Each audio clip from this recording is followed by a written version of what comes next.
नमस्कार दोस्तों, आप सभी का स्वागत है। जैसा कि हम लोग वैदिक सभ्यता के बारे में पढ़ रहे थे, तो उसी क्रम में आगे बढ़ते हैं।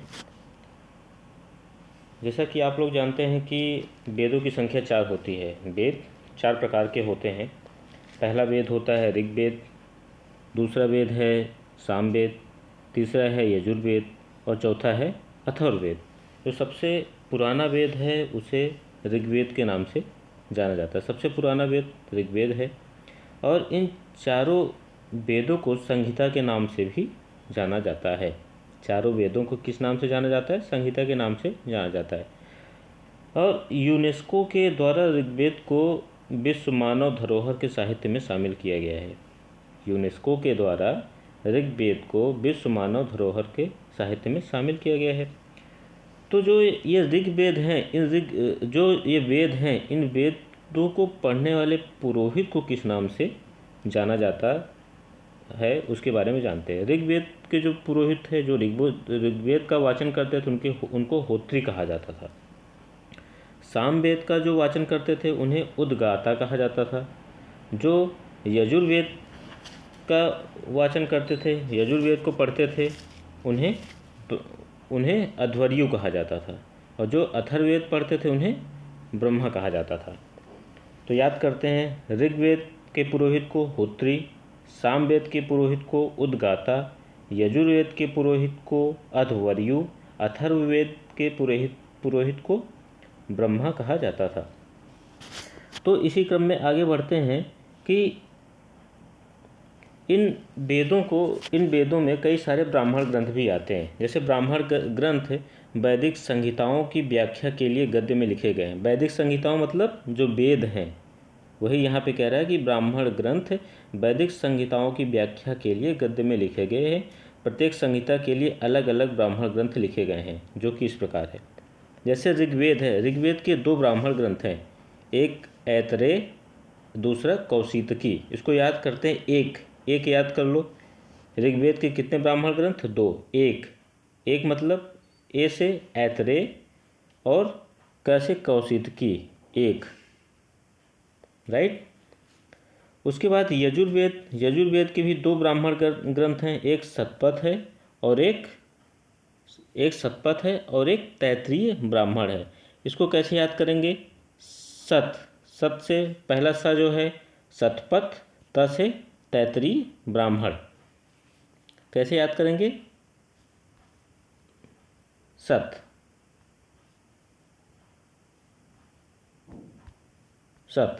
से शतपथ, त से तैत्तिरीय ब्राह्मण।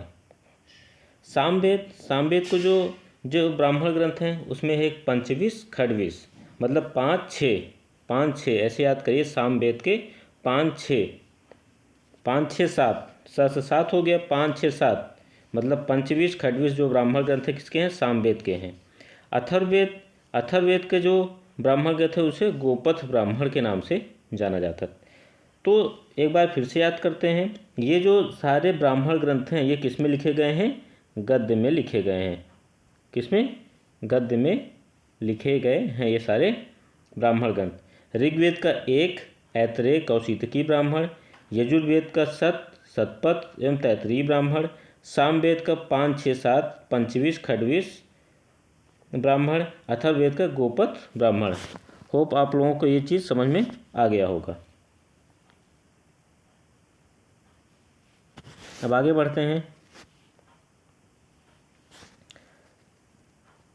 जैसा कि मैंने बताया था कि ऋग्वेद को विश्व मानव धरोहर के साहित्य में शामिल किया गया है, जो कि यूनेस्को के द्वारा है।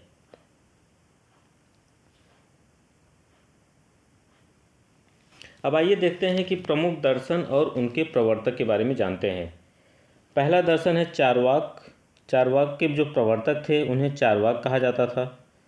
चारवाक के प्रवर्तक कौन थे? चारवाक। योग दर्शन के प्रवर्तक पतंजलि ने योग सूत्र नामक किताब की रचना की थी। योग दर्शन के प्रवर्तक कौन है? पतंजलि। सांख्य दर्शन के प्रवर्तक कौन है? कपिल। सांख्य दर्शन के प्रवर्तक कौन है? कपिल। ऐसे इसको याद कर सकते हैं कि कपिल देव ने 1983 में काफ़ी संख्या में रन बनाया था, तभी इंडिया ने वर्ल्ड कप जीता था। तो सांख्य दर्शन के प्रवर्तक कौन है? कपिल। न्याय दर्शन के प्रवर्तक कौन है? गौतम। न्याय दर्शन के प्रवर्तक कौन है? गौतम। पूर्व मीमांसा जैमिनी, उत्तर मीमांसा बादरायण, इनमें कन्फ्यूजन होता है कि पूर्व उत्तर मीमांसा जैमिनी बादरायण है कि बादरायण जैमिनी है, कन्फ्यूजन होता है। तो ऐसे याद रखेंगे, पूर्व मीमांसा, पूर्व छोटा है तो उसके जैमिनी हो गए, उत्तर बड़ा है तो उसके बादरायण हो गए, याद रहेगा। पूर्व मीमांसा जैमिनी, उत्तर मीमांसा बादरायण। अगला जो है वैशेषिक दर्शन के जो प्रवर्तक हैं, इसको साफ कर लेते हैं। वैशेषिक दर्शन के जो प्रवर्तक हैं उनको कणाद या उलूक के नाम से जाना जाता है। वैशेषिक दर्शन के प्रवर्तक कौन है? कणाद या उलूक। एक बार फिर से रिवीजन कर लेते हैं। चारवाक दर्शन के प्रवर्तक चारवाक, योग दर्शन के प्रवर्तक पतंजलि, सांख्य दर्शन के प्रवर्तक कपिल मुनि, न्याय दर्शन के प्रवर्तक गौतम, पूर्व मीमांसा जैमिनी, उत्तर मीमांसा बादरायण, वैशेषिक कणाद या उलूक। अब आइए नेक्स्ट टॉपिक देखते हैं कि वैदिक काल में कुछ प्रमुख युद्धों के बारे में वर्णन किया गया है। तो आइए जानते हैं कि कौन कौन से युद्ध होते थे और उनका क्या क्या महत्व होता था। पहला युद्ध है अश्वमेध यज्ञ। अश्वमेध यज्ञ क्यों किया जाता था? ये बहुत ही महत्वपूर्ण यज्ञ है।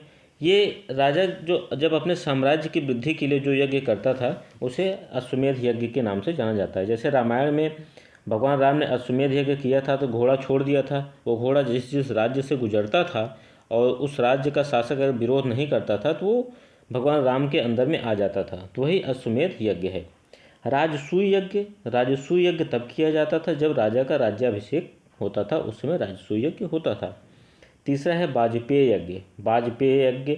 राजा द्वारा अपनी शक्ति के प्रदर्शन के लिए रथ दौड़ का आयोजन। अपने शक्ति के प्रदर्शन के लिए कौन सा यज्ञ करते थे राजा लोग? वाजपेय यज्ञ। वाजपेय, इसे मतलब शब्द से ही लग रहा है कि विजयी वाला फीलिंग आ रहा है। वाजपेय यज्ञ मतलब शक्ति प्रदर्शन। अगला यज्ञ है अग्निष्टोम यज्ञ।